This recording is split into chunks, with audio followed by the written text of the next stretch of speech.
Well, hello and welcome. I'm Margaret Moore, also known as Coach Meg, and I'm one of the co-founders of the Institute of Coaching. And I've got the immense pleasure to welcome the new year in with all of you and welcome Sally Helgesen, who is a friend of all of us. If you don't, you probably all know her, I'm sure, because Sally is world class, and I mean that, and that means she's at the very top in terms of understanding and supporting what it's like to be a woman and leader, which is a moving target over the decades we've been talking about. And Sally, there's two books that are relevant for today, right? The How Women Rise and then Rising Together, which is not just for women. No. No, it's meant for overall inclusion. So anyway, it's wonderful to have you here today. Do you want to just say hello and add anything else you want to mention about yourself and how you are today? Sure. It's just a pleasure to start off this new year with this group. I've done this, I believe, 3 or 4 times with Jeff. I was just with Jeff Hall, and it's really a comfortable group and a great fit because I do coaching myself, and I think that the work, especially in How Women Rise and Rising Together, has great relevance for coaches and people who work with leaders all around the world at this particular time. Yes, it's well, we still live in a world, I was reflecting on this, Sally, that is still largely controlled. The economy, the power still is largely in the hands of men.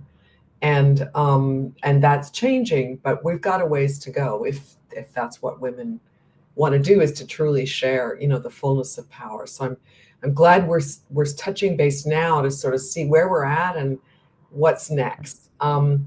So just getting a bit more personal about your professional life, what's your kind of short elevator pitch? You use that term in your books, around what you're doing right now. Yeah, I tend to use the word intention statement more with Yeah. clients and in workshops. So I think of it in that way. But because I don't run into many people in elevators in my own house. And if I do run into people in elevators, they've already hired me.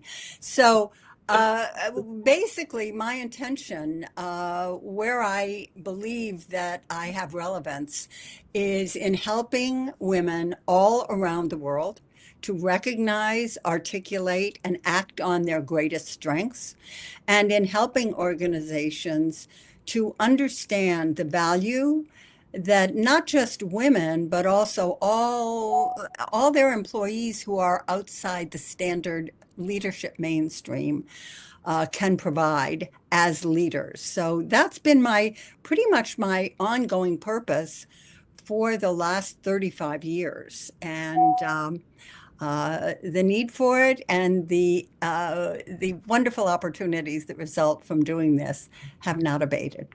Yeah, that's great. It really is a special niche. We often don't want to be too gender focused and phobic, but it nevertheless does deserve the attention you give it. When you talked about strengths of women, and and you mentioned in the book, one of the books, I think it's the first one, I think it was Marshall's data, maybe you have data too, that show that on a whole range of assessments, women score better, as and are more and more understood as more effective leaders, at least in certain contexts. How would you describe the situation today in terms of women's strengths as leaders, and what's getting better, what's staying the same? How would you sum that up? Yeah, I think it's more the general environment. In my experience, it's getting better, and part of the reason that I've stayed engaged with the field of inclusion and women for so many decades has been the opportunity to witness firsthand, have a front row seat to watch how women's perceptions of themselves and organizations' perceptions of women, but also of other outsiders. I mean, that's an important part of this, is people who, by reason of ethnicity, race, sexual identity, whatever it is in their background, are a little different, a little outside of what is expected, the standard issue leader. So that's been very exciting. And with women in particular, what I've noticed over these decades is women have become more confident. They're not over, they tend rarely to be overconfident, so that confidence is often misunderstood. But they become more confident, more able to recognize what their strengths are, and more able to be a voice for that, for themselves and for other women and for other people who are outside the mainstream. So that confidence has been, the growth in that has been huge. Yeah. There's also more solidarity. And again, this goes for women, but also other kinds of outsiders. Back in the 90s, when I started doing women's leadership programs for organizations, they often had a terrible time getting more senior women to show up at the events. So they would ask me, Sally, maybe you'll have luck in getting, these three women, they've turned us down. And I would call the women and try to talk to them. And what they would say was almost always the same. I want to be perceived as a leader, not a woman. Okay, fine. Good luck with that, first of all. But in addition, it showed a lack of solidarity. To me, it's like, I'm getting there. I don't want to undermine what my progress has been by helping other women to succeed. I don't see that anymore. In fact, it's almost the opposite. Many women see being involved in women's leadership development in their organization or their sector as an opportunity to uh, to gain more visibility in the organization and be known for something, for their contribution that's a real positive. So in that way, I think the solidarity has been remarkable that's developed. I don't hear so much like, oh, why are women one another's worst enemies and all those kinds of questions. It happens, but I don't think it's the expected thing anymore. So that's good. And the third way that things have changed is a greater recognition of the importance of male allies, the need to engage them, the value of doing so, and then that confidence comes in because there's more confidence in engaging them, less the idea like, well, someone in that kind of position, he's not necessarily going to help someone like me. That confidence enables us to understand that we can be helpful to people who are at a higher level or people who are part of, so the sort of the old boys network as well. So all those things have, I think, changed the game.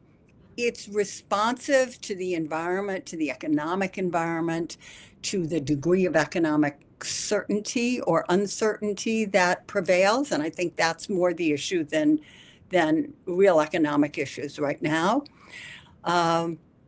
To the political environment to some extent, but so it's not a steady progress like progress rarely is, but I've definitely been there to watch it.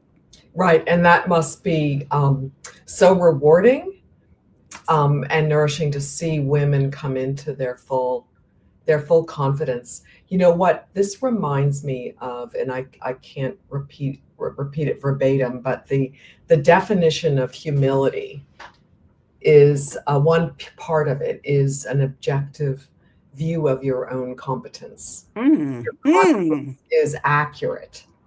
Your confidence is accurately attuned to your competence. Which, would you say that is the case with women, that they've got that right? They have their confidence reflects an objective assessment of their competence. I think that that's true of most women. If not, then they're underassessing their own competence or the importance of their competence, the importance of what they contribute. But I also think it's it's representative of most men in organizations. But the overconfident men, and the definition of that is surely someone uh, whose confidence is not really rooted in their competence, but in their self-belief. I can do anything. I alone can fix it. Whatever, however we want to articulate that belief, that I'm the greatest thing since Mhm. sliced bread or whatever. That's overconfidence. That's not real confidence. So I think that, Tomas Premuzic Chamorro, who has um, studied this extensively, said that the biggest stumbling block organizations have is the inability to recognize overconfidence in male leaders. So they tend to pick people whose competence and confidence do not necessarily align. And this is certainly true in the political environment as well. So competence gets dismissed as mere competence. And it's important for all of us, men and women, to recognize that they are, just in the very, succinct way you have phrased it, that they are allied, and that confidence isn't something we just develop as a standalone. We act confident, we Right. say we're great, and then therefore we're confident. It really is rooted. Confidence, like humility, they're rooted in our ability to accurately assess what we have to contribute. Yeah, that makes me think about there's a term that's coming up, not really in leadership yet, called a quiet ego. Yeah. You can probably get what that means. So a quiet ego is not noisy with anger and bluster and over, Bragging. Yeah. and but it is it is um, the sign of someone that has equanimity, that has appropriate good self-awareness, accurate self-awareness. And so I wonder whether, and I want to move on to, leadership excellence and how where women are showing the way. And so one thing you and I've spoken about, I think everybody here would agree, um, is that in general, women's egos are quieter than men's egos, in that, there's more service orientation, more for the greater good, less, not selfless, but a natural empathy and compassion that balances serving self and others. How would you see that, and what else would you add? I think that that's very operative in the workplace. If you go to Bergdorf Goodman, walk around this, I would, you're not going to necessarily get that impression from the women shopping, but I think it does operate in the workplace, because there fewer. I think that overconfidence is really frowned upon in women. So there's not an encouragement to develop it. And when we do see it developed, it's usually pretty pathological. Um, we've seen a few instances, but it we don't have that opportunity. We don't get the visibility, the praise naturally. Mhm. So I think it's partly circumstantial, but in a situation where there's, an a tendency to over stress how fabulous somebody is, that women are fully capable of developing an ego that's not very quiet, but it doesn't operate that often in the workplace. And in that way, I think that women, as people, as human beings, are to some degree fortunate, is that overconfidence is not expected. I think it's really difficult for men who are not necessarily overconfident, because they're measured against, the guy who comes in and, is Mr. Big Shot. And we've seen a lot of that.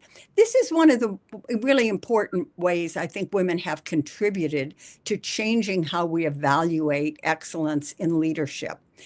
It used to be, going back to the 70s, 80s, early 90s, Masters of the Universe era, it really used to be that kind of noisy ego was valued as a leadership characteristic in, I'm not going to say all, but many, many organizations that corporate, um, partnership, whatever, nonprofit even. That kind of noisy ego was valued. It was seen as a mark of being a real leader. That kind of toughness that came with that, which was today would be considered abusive, was considered, well, he's tough and he's a son of a bitch to work for, but he really gets the job done.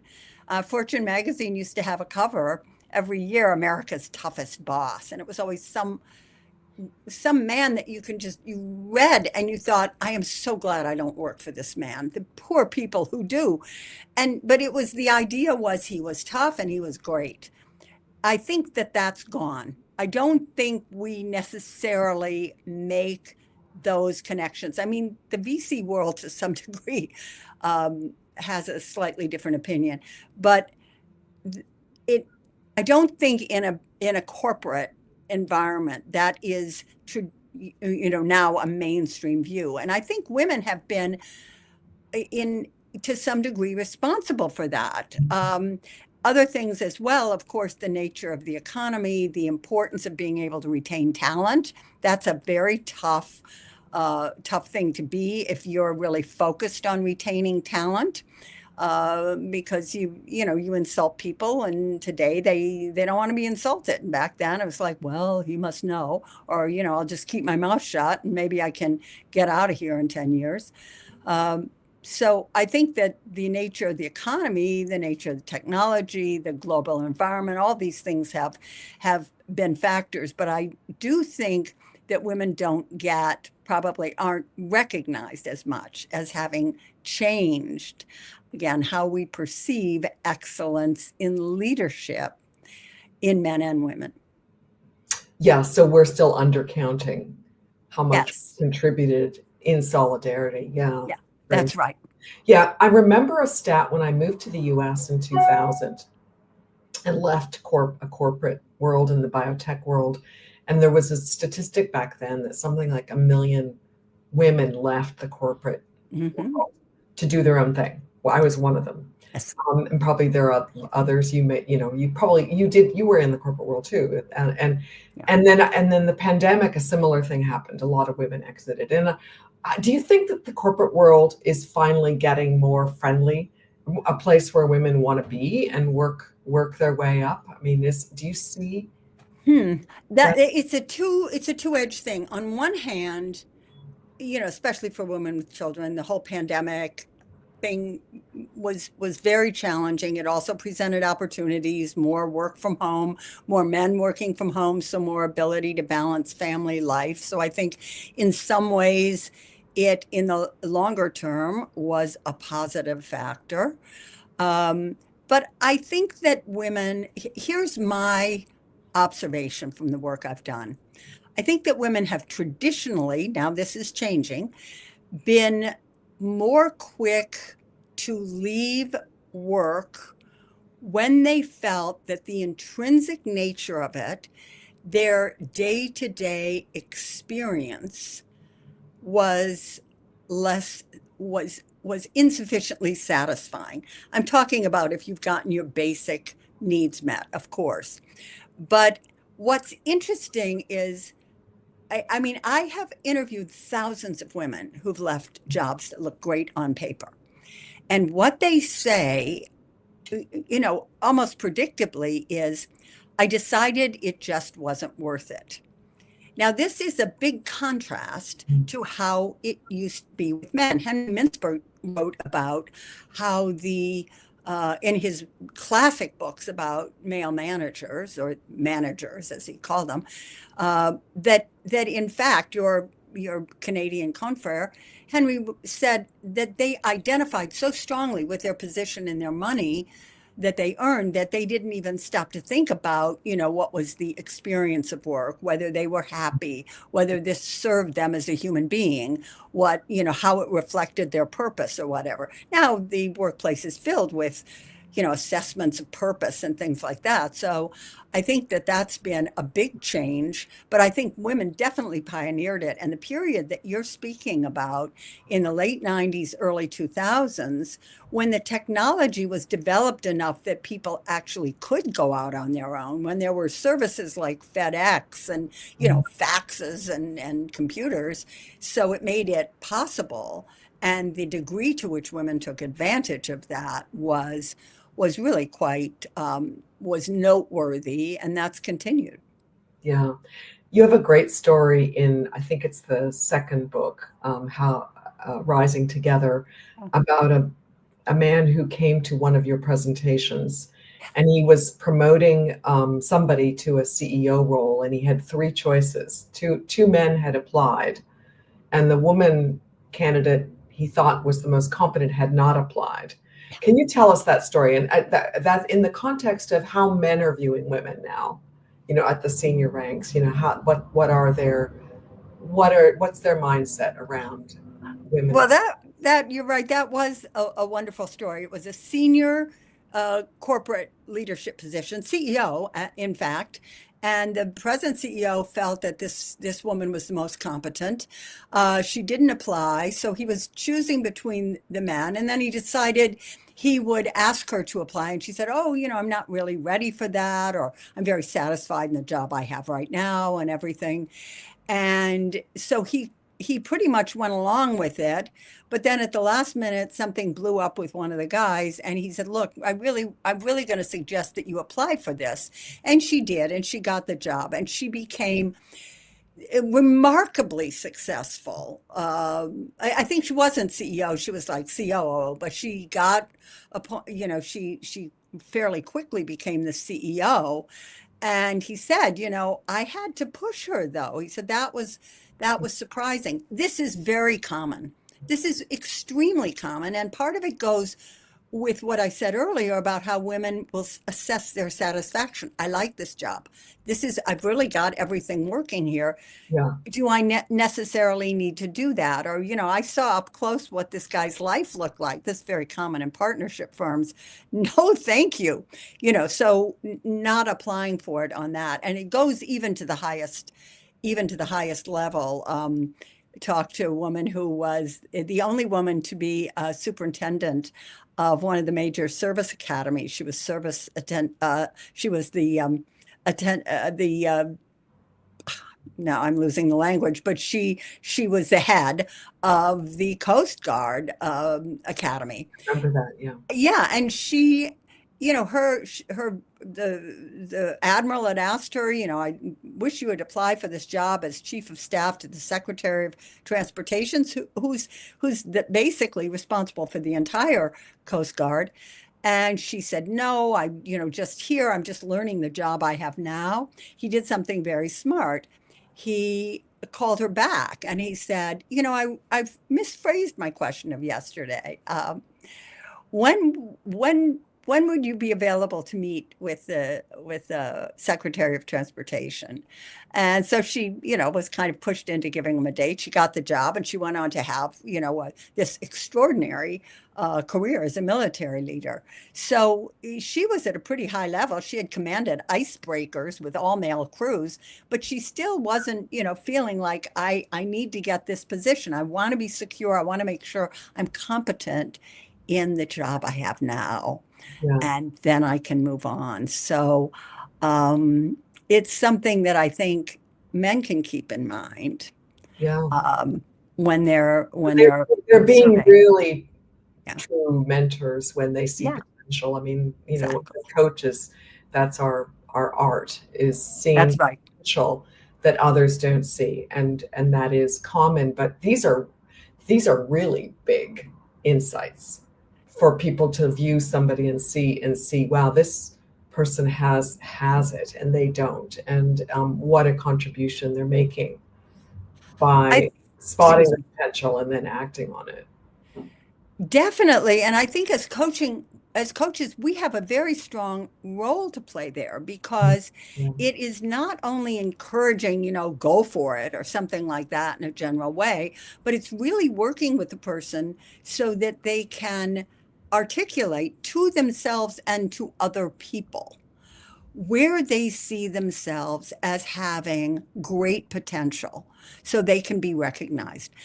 You can't just expect mentors to drop out of trees or because they don't have anything else to do, they're walking around the building and say, I think this gal would be great to mentor. You want to be able to attract the attention and engage them Mm. and help them understand that this will be a success for the organization if they can, you know, support you in a way so that you can make the best use of your talents. Yeah. So that reflects well on them and serves the organization and the team and them and everybody else. So Wonderful. that's part of, I think the coaching thing is really helping people understand how to do that and how to understand what they could contribute. Yeah, great. Well, in our last few moments, Oh, and that we have mostly coaches here, you know, where we're at right now, January 2025, what do you think the growth edges, opportunities are for women collectively? What advice would you give to the coaches and to the women that you coach and mentor? just the importance of not trying to do it alone. We cannot do this alone. And again, I've interviewed thousands and thousands of people in the course of writing books and articles and doing my work.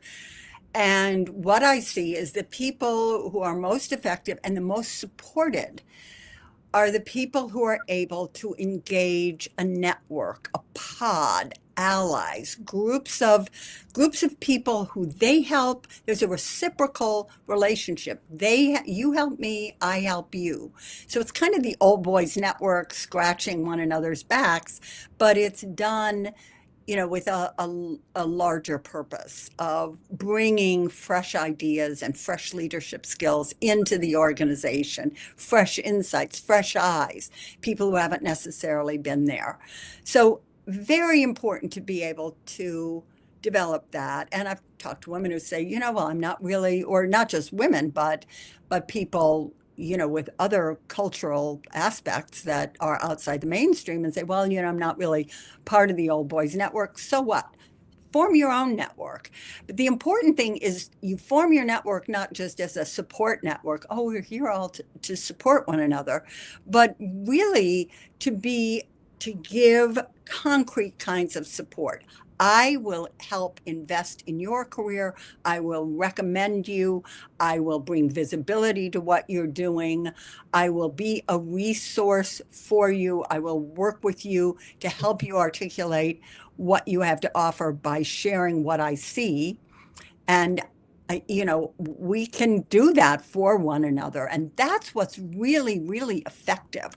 Those techniques of the old boys network, but not used in the exclusive, sort of with the exclusivity of what that network implied. Yeah, so sort of the girls version, Yeah, the or the version, outsiders version. Yeah, the outsiders version. and also I'm presuming you also want your network friends to be very honest with Yes. feedback and with what they see too, so that there's integrity in the back and forth. We work with both what's good, but also where to grow. I'm glad you bring that up because I think that in the early days, the women's networks tended to lack that. And it was just, it wouldn't be like, there's some ways that you could possibly handle this better. What I saw was, it lacked that kind of honesty and holding one another to Yeah, account, which in fact had been characteristic of the Old Boys Network. And one reason I think they were effective. But when it's just purely supportive, even when you see people who are, mishandling things even slightly, you're not you don't find a way to be direct and be helpful. Yeah. I think that can be harder for women, but it's really important to be honest and bring a little humor to the honesty, Yeah. not be too solemn, but Yeah. I think that's very, very important. Yeah, that reminds me of the book Radical Candor. Yeah, You know, that exactly. we need to have the light shone on our strengths, because we all need that, Yeah. everybody, and women in particular. And then we need to be very honest and leaning in to where we can get better. Yes, exactly. So Right. last words. We're at that time, but do you have a final comment you want to make? Well, yeah, I think that encouraging the kind of networks that you see, but also in your own coaching work. I mean, coaching can be very lonely field. It's you and your client. I think that's one of the great things you're doing, but looking for active opportunities to form relationships with, even with small groups of coaches and people who are doing the kind of leadership development work you're doing, so you can trade ideas and really help develop what your skills are and get a sense of what you could of how you could get better and where you may be struggling. That's been very, very important to me, and I've gotten a lot of benefit out of it, and think I've been able to also contribute to other people gaining benefit from some of the things I see. That's wonderful. Well, thank you, Sally. It's been a total joy to kind of Thank you. hit the right reset button and think about this topic around women as leaders, which will be here probably still another 10, 20 years from now with a I know. different conversation. And I'm sure everyone appreciated us shining a light on it. And also your expertise is just wonderful, wonderful. So thank you. Thank you, Meg. Really enjoyed it, and really um, just really enjoyed this opportunity. It's a great start to the year that I think is going to be an interesting one. Yeah. There have been some comments about that. So Yeah. we won't go there right now, but onward and upward Okay. will prevail. Thank Take you.